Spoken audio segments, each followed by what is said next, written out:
Welcome to another Top 10. I'm your host, Guri.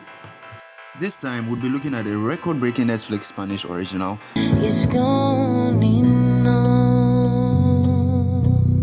La Casa de Papel, also known as Money Heist. There are tons of smart people throughout the series, and I have chose 10 of those I personally think are the smartest in my opinion. I repeat, this is in my opinion, and most of these people have also had moments of stupidity, or as I like to call it, unusual moments of thought processing, usually caused by emotions. So, without further ado, let's go.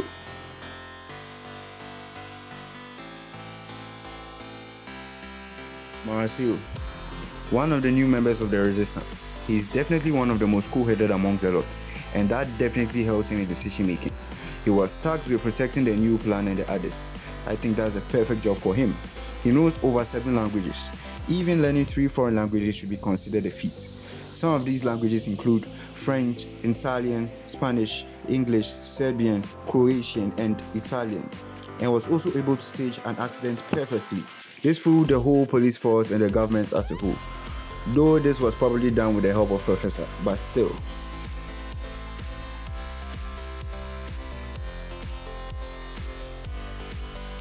Alberto V Cunha, the ex-husband of Raquel Murray, is one of the best forensics officers.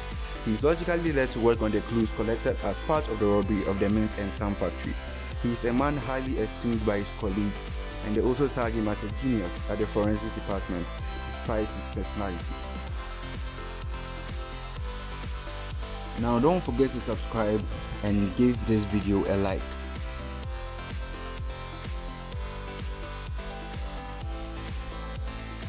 Rio, dubbed the Mozarts of computers by Tokyo. He is the youngest person of the whole squad, and to be this young and be part of this big plan, you have to be really special. He is a hacker with knowledge of explosives, alarms, and electronics. He started programming at the age of 6. His gifts for computers allowed him to be appointed technical manager of a security company when he was very young. The only thing he lacks is maturity.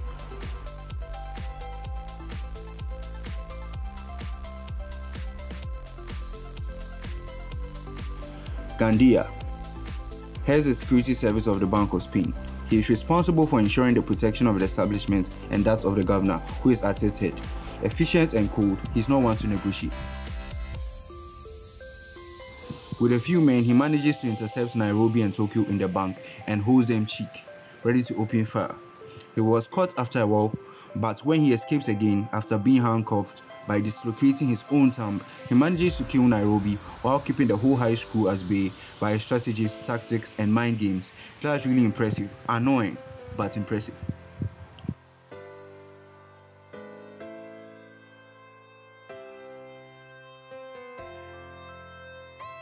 Angel. He's also an inspector and was the first one who got to know who the professor really was. That's very impressive, and that alone was able to put him this high on the list.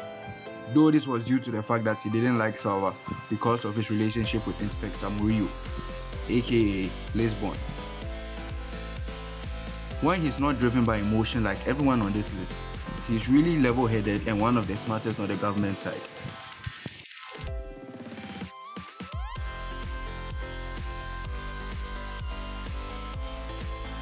Berlin, Commander-in-Chief of the hold-up inside the National Mint and Stamp Factory, also was a part of the idea of the 2 heists covered in the series, and he's a master of robbery.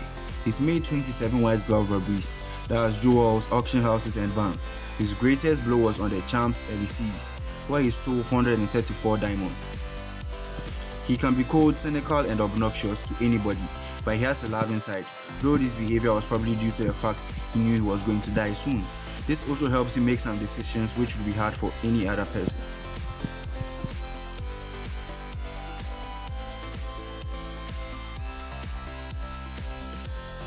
Palermo, the engineer. The leader of the current heist in the bank, he has extensive knowledge in engineering. He takes on the role of team leader, which was that of Berlin before. He is boorish, misogynistic, and a macho man, who is often verbally aggressive. Palermo is a big mouth, but he can also be determined and efficient. He was there when Andres, also known as Berlin, presented his project to break the National Bank of Spain to his brother, and he helped with its conception. The professor regards him as a genius too, and for that alone is deserved.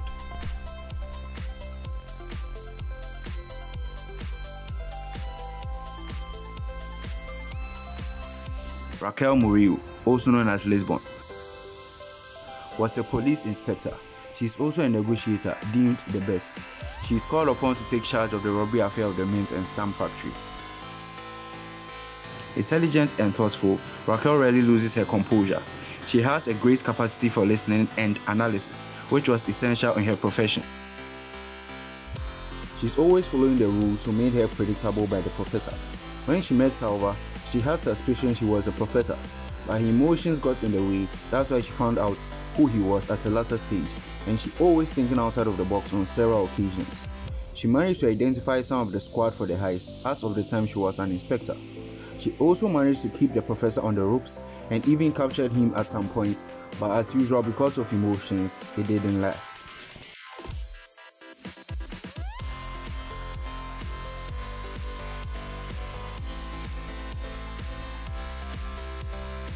Alicia Sierra, the second inspector from part 3 of the show.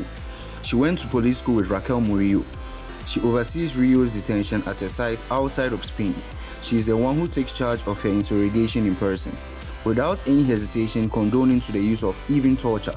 When she is forced to return to Madrid where the bank robbery takes place, she actively participates in negotiations with the professor alongside Colonel Tamayo.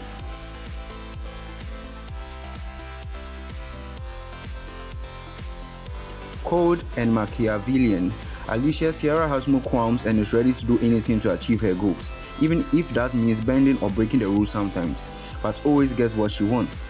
She's a great inspector. Her personality has helped her put the whole gang in 9 shambles and occasionally bested the professor and even tracked, located and cornered the professor without being noticed, while being on the run from the police without even being caught.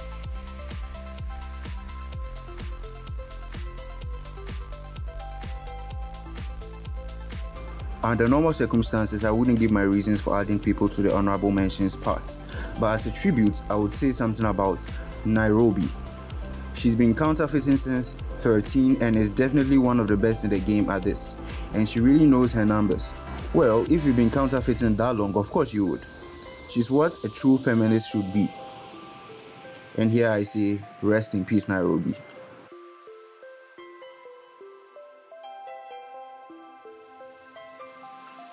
The rest of the honorable mentions are Colonel Tamayo, Tokyo, Bogota, and Moscow.